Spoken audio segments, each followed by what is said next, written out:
Okay guys, today I'm going to show you a little bit different version of gardening today.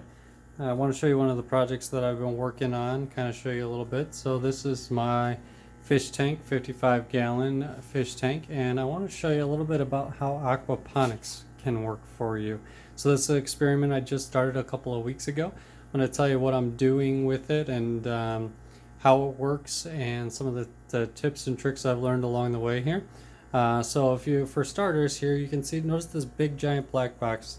Don't mind the heater there, the long pipe's a heater, but this giant black box, that's actually a pump. That pump is actually like a pond pump. This one happens to be a filter pump meant for a smaller fish tank, but I repurposed it, and you can see that pump pumps water straight up this tube and then into this bucket here. So this is just a small bucket that I have spanning the back of the tank here. And if you'll notice in there, I've got 2 cups. Now these cups are just water bottles cut in half with rocks, like garden rocks actually, put in there, and holes poked in the bottom. Now you'll notice with those holes that are poked in the bottom, allows that drainage and that soil to seep up in there. And you can see that this water pours into the bottom, goes through those rocks, feeding that, and just drains on an overflow right down into the tank itself. So the water is easily able to go up into the tank, flow through the soil or rocks in this case, and then just overflow itself right back into here. So what that's allowing it to do is, you'll see a couple of weeks ago I started just some seeds, and you can already start to see some growth. Now I only did 5 seeds in these because I really wanted to test this experiment. This particular seed here is rosemary, and this one here is dill. I haven't got any dill to sprout just as of yet, and these ones here are pothos plants. You can see they're already starting to root, and you can see some new growth happening right here on this particular one. So what that's doing is just sucking the nitrates right out of this water that's being pumped up and feeding the plant. So similar to the other videos where I've told you that water is healthy for feeding the plants, so this is a version of soilless basically feeding it. So this rosemary is taking root. Those roots will find that water source and continue to grow without being flooded the plant itself. Now there are other ways of doing aquaponics. You'll find bell siphons, things like that. I have tested some bell siphons, but for now this is the method I've gone with. You'll also notice that I posted a grow light on this one in particular. Now I will tell you one of the mistakes I made at first. If you're familiar with seed starting, a lot of times it's great to start seeds in something similar to what we've done here, where it has a dome over top, and that dome creates humidity and so on and so forth. Well, you notice that that's not happening here. So with the grow light I had on starting out, the grow light actually was causing issues because I was creating too much heat, creating a lot of dryness, so it took a long time for these to germinate.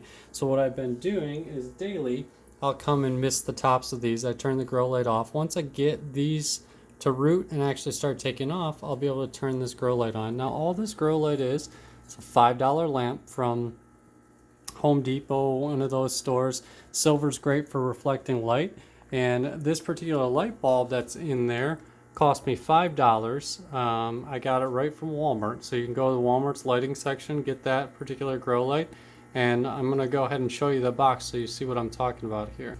So there you have it. There's the box for this light bulb right here. As you can see right on it, simple, easy, general purpose LED, non-dimmable, indoor plants, flowers, and vegetables. Only last 9 years. It's only a 9-watt light bulb. So it's 60-watt equivalent. So you notice this lamp light, one thing to pay attention to, this one in particular is rated for 75 watts. So there's absolutely no problem with me having that particular light in there. And as these start to grow a little bit, you can see that I do have a window here which does cast light in here, but it's so indirect it's not going to be healthy for these. So a simple clip-on lamp, to help these get started. So as soon as these germinate a little bit more, I'm going to go ahead and turn that grow light on there, and we'll see if we can grow some rosemary and I'll continue to take you guys along for that experiment. Now, a lot of people, feel free to comment below if you've tried something similar. A lot of people like to put a lid over top of this, drill some holes in it, and actually skip this step altogether, but actually have the plants, pre-started plants, if you have them, something like this that's already started, that you can just stick down in the hole and it'll start to root and start to look something like this one back here, where you can see it's not touching the water, but the plant itself there, I don't know if you can get a good look. Let me see if I get my hand behind it. See if I can get that to focus there for us. Is this right here is starting to grow a root. So that's a really nice feature about plants. They will start to root from their stems, a lot of different types of plants, and they'll root right into that water for you. And that's what we're looking to do with these here. Even though there's a dry bed here, you always want to have a dry bed, because otherwise you take a chance of growing a lot of algae in those rocks, things like that. It's recommended usually to have a dark container, and that's again to keep out the light, the algae, so on and so forth. So I've done an experiment with this tub in the past where I had aquarium gravel in here, and I was had potted plants right inside here.